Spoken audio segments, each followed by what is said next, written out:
Now, the President of the United States has to walk into the room. He has to take in that room for what it is. It is a latter-day version of the OK Corral. It's a gunfight of sorts. And the President of the United States needs to draw first and fast. He needs to put Donald Trump down, and down hard. We've always had fools in America, but we've always been a strong enough people to keep them away from power and keep them from crashing the entire enterprise, the entire project.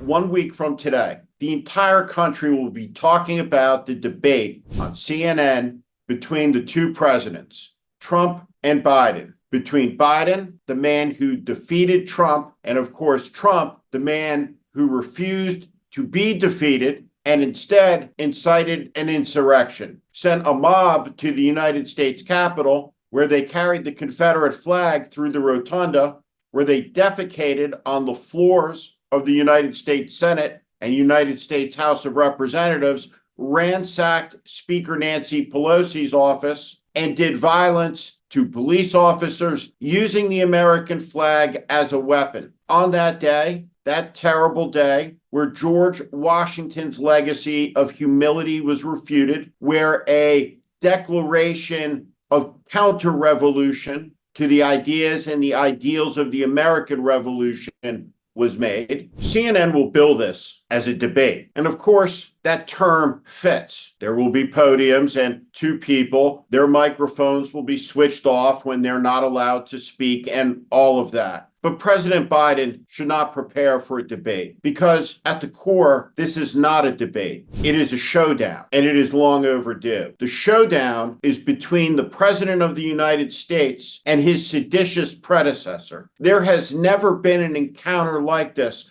in all the long annals of American history. Joe Biden is representing the American way of life. He is also representing the entirety of his predecessors, with the exception of Trump. He carries with him into this epic confrontation the spirit of Washington and Jefferson and Lincoln and Grant and Garfield and Teddy Roosevelt and Franklin Roosevelt, all of the presidents of both parties who raised their hand in good faith and tried to preserve, protect, and defend the Constitution of the United States. This is a moment that requires confrontation at long last. What Donald Trump did was reprehensible. It was an act of treachery that defies description, that is ahistoric against the whole of the American story. Nobody has ever done what Trump has done. What he has achieved is to awaken an incipient fascism. It was buried, after all, beneath a pile of ash. The embers still burned, and they've lit a new fire. Scores of millions are enchanted with somebody who wants to burn it all down in the name of his selfishness,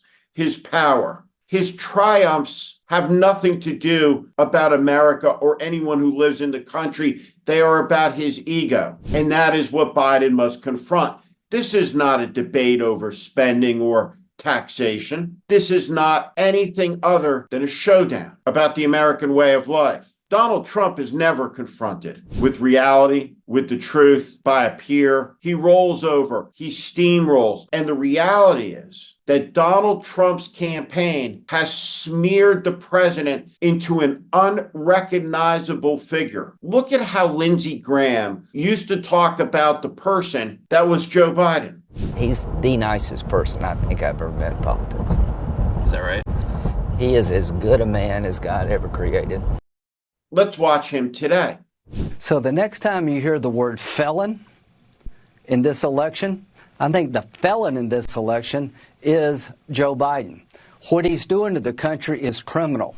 All of this is the accumulation of 9 years of acid poured on Joe Biden's reputation by the billion-dollar Fox News lie machine. And now the President of the United States has to walk into the room. He has to take in that room for what it is. It is a latter-day version of the OK Corral. It's a gunfight of sorts. And the President of the United States needs to draw first and fast. He needs to put Donald Trump down, and down hard. He needs to humiliate this man. Donald Trump is somebody who has been found liable of raping a woman. He has been credibly accused of assaulting dozens of women. He is a convicted felon. He is a cheat. He broke his oath. He was an incompetent president. He is an international laughingstock. He gets to play this tough guy routine because there's a show built around Trump. It's aimed at fools who can be easily manipulated. That's okay. We've always had fools in America, but we've always been a strong enough people to keep them away from power and keep them from crashing the entire enterprise, the entire project. The hour has come where all the BS is up. Is Joe Biden ready for the 2024 campaign? We're about to find out 68 days before the convocation of the Democratic National Convention. This is an urgent moment because Donald Trump has dominated American culture for 9 years. And during those 9 years, he has caused havoc and chaos. And nobody has beaten him. It's a mistake to think that Trump's defeat meant that he was beaten, because President Biden and a lot of other people are responsible for letting Trump get back up on his feet. He is now, and he must be stopped. He must be stopped with confrontation, with the truth, and with something better than MAGA and Trumpism, and that, the American idea.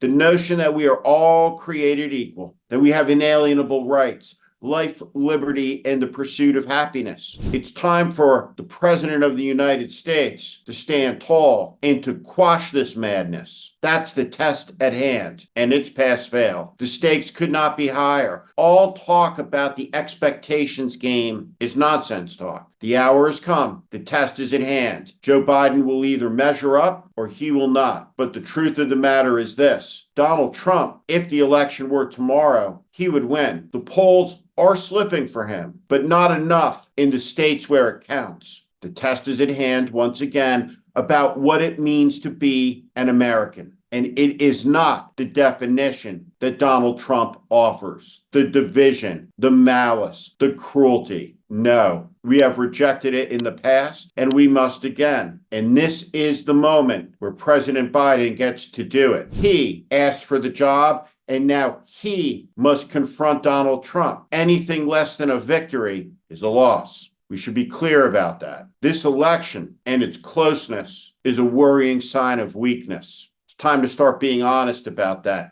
137 days to go. This is The Warning. I'm Steve Schmidt. This is The Warning, and I invite you to subscribe on our Substack, on our YouTube channel. Follow us. Welcome to the community.